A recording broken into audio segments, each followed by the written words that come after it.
On September 28, 2022, parents of three of the victims who survived the May 24, 2022 school shooting in Uvalde, Texas, filed the first lawsuit related to the shooting in federal court. The shooting took place at Robb Elementary School, where 18-year-old Salvador Ramos shot and killed 19 students and 2 teachers, and injured 17 others. The shooter entered the school through an unlocked side entrance and remained in the school for over an hour until Border Patrol police shot and killed him. In the aftermath of the shooting, Uvalde police and public officials were heavily criticized for not acting sooner, for their apparent unwillingness to confront the shooter despite knowing that he had already shot children in the school, and for preventing parents trying to reach their children from entering the school.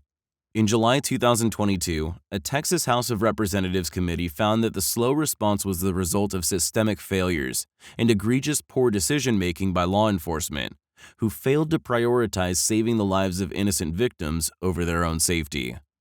The lawsuit was filed by the parents of 3 of the students at Robb Elementary, who were in the school building at the time of the shooting. One of the students was shot in the leg by Ramos, while the other 2 hid from the shooter. The wide-ranging lawsuit names 2 sets of defendants, state officials involved in the response to the shooting, as well as manufacturers and retailers whose products and services the plaintiffs allege are connected to the shooting. The plaintiffs argue that the city of Uvalde, the Uvalde School District, as well as the former police chief of the school district, the acting chief of the Uvalde Police Department, the principal of Robb Elementary, violated the plaintiffs' right to due process of law under the 14th Amendment to the U.S. Constitution. Federal law creates a cause of action against an individual acting under the color of law who deprives another person of a constitutionally protected right. The plaintiffs allege that the acts and omissions of the named state officials, acting as representatives of the state, violated the plaintiffs' right not to be deprived of life, liberty, or property without the due process of law. Generally, the failure of the state or state officials to protect an individual against private violence does not violate the right to due process. However, when state action affirmatively places an individual in a position of danger, the failure to protect that individual may constitute a due process violation.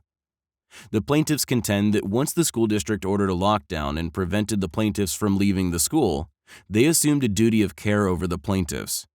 Further, state officials used their authority to prevent law enforcement officers from intervening to stop the active shooter, creating a dangerous situation for the plaintiffs.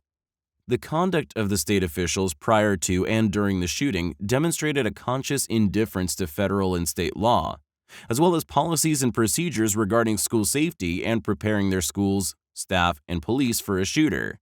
To substantiate the claim that state officials created the danger and failed in their duty of care, the plaintiffs specifically allege that a teacher propped open an exterior door to the school through which the gunman entered, that none of the exterior doors to the schools were locked, and that the principal failed to alert teachers to the shooter using the intercom system.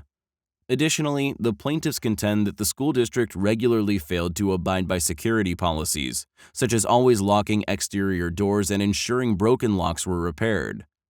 The school district, along with its police chief and the Uvalde Police Department, failed to properly train police for active shooter situations in compliance with a state mandate. The individual police chiefs failed to assume command and execute active shooter training protocols during the shooting, which delayed an effective law enforcement response. As a consequence of these failures, the shooter imprisoned, terrorized, and shot at the plaintiffs. Such indifference in the face of a danger created by the state violated the duty of care assumed by the defendants acting under the color of law, unlawfully depriving the plaintiffs of their due process rights. The plaintiffs also seek to hold liable the manufacturer of the gun used by the shooter, the local gun shop where the shooter purchased the gun, and the online supplier of firearm accessories from whom the shooter purchased a trigger system to convert a semi-automatic rifle into a fully automatic rifle. Plaintiffs argue that under a product's liability cause of action, these gun defendants are liable for marketing defects which they allege render the product they offered unreasonably dangerous. Specifically, the plaintiffs maintain that the gun defendants aggressively marketed firearms to young adults whom they know lack the maturity, skill, and experience to responsibly use weapons like the AR-15 rifle used by the shooter in Uvalde, or to appreciate the risk such weapons pose to others. In a product liability case based on a marketing defect theory, the defect at issue is not a defect in the product itself, but rather the failure of the manufacturer or distributor to warn customers of the potential dangers or common hazards of the product, with clear product labeling. In such circumstances, a seller or distributor can be held liable when the foreseeable risks of harm posed by the product could have been reduced or avoided by reasonable instructions or warnings, and the omission of the instructions or warnings renders the product not reasonably safe.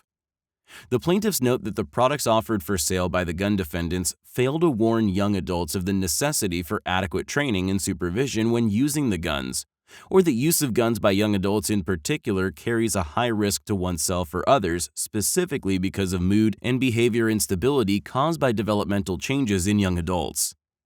Knowingly marketing these products to young adults without adequate warning renders them unreasonably dangerous. These unreasonably dangerous guns and gun accessories reached the Uvalde shooter, so the marketing defect was a proximate cause of the physical, emotional, and other harms suffered by the plaintiffs at the hands of the shooter. Plaintiffs also charge that the gun defendants are liable for negligent entrustment, for selling an AR-15 rifle to an 18-year-old, knowing that such weapons are well suited for misuse when sold to young adults. Plaintiffs also allege that the local gun shop from which Ramos purchased 2 AR-15 rifles and 375 rounds of ammunition had actual knowledge of Ramos's dangerous propensities, based on his appearance and demeanor in the store while purchasing the guns. A person can be liable for negligent entrustment for supplying an item to another when that supplier knows or has reason to know that because of youth or inexperience, that person is likely to use the item in a manner involving unreasonable risk of physical harm to himself and others. Finally, the guns defendants are alleged to have created a private nuisance through their intentional and reckless marketing and sale of AR-15 style rifles to young adults in Uvalde. Private nuisance is a tort that protects the use and enjoyment of private land. Plaintiffs argue that the gun defendants' marketing of AR-15 rifles in Uvalde, knowing they have no utility for untrained young adults, deprive the plaintiffs of the safe, secure, and peaceful use and enjoyment of their homes and property. The plaintiffs also sued the communications company that designed the radio communications devices used by the first responders, as well as the manufacturer of the security door locking mechanisms used at Robb Elementary. Both are alleged to be liable under manufacturing defects and failure to warn theories of product liability.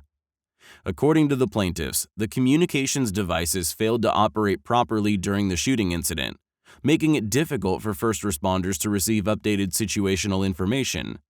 Similarly, they argue that the locking mechanism on the doors failed to lock after being closed as they were designed to do. The defective nature of these products, designed and marketed as safety devices, and the failure of the companies to warn of the risk that the products could fail during normal use rendered them unreasonably dangerous, according to the plaintiffs.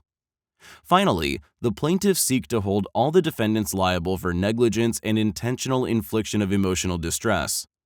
The plaintiffs allege that each of the defendants, in their various roles in relation to the shooting, had a duty of care to the plaintiffs which they breached, giving rise to negligence action. Liability for intentional infliction of emotional distress may be sought against someone who intentionally or recklessly causes severe emotional distress to another person by extreme or outrageous conduct. The plaintiffs assert that the conduct of each of the defendants was extreme, outrageous, atrocious, and intolerable in a civilized community. The defendants' deliberate indifference to the risk of emotional distress of vulnerable young people caused by their acts and omission was a proximate cause of the severe emotional distress suffered by the plaintiffs during the shooting and in its aftermath. The outcome of the lawsuit is uncertain. Successful lawsuits against gun manufacturers in particular face the obstacle of a federal law which protects gun manufacturers from liability for the misuse of firearms by third parties, though it does have exceptions, including for product defects and negligent entrustment. Some of the defendants, including the chief of police of the school district and the school principal, have denied some of the claims levied against them by the plaintiffs. However, this litigation is likely to be followed by other lawsuits against both state officials as well as the gun defendants. A lawyer for the plaintiff expressed hope that the lawsuit could ensure that the plaintiffs have access to the resources and care they need to deal with the harms and ongoing trauma they have suffered as a result of the shooting.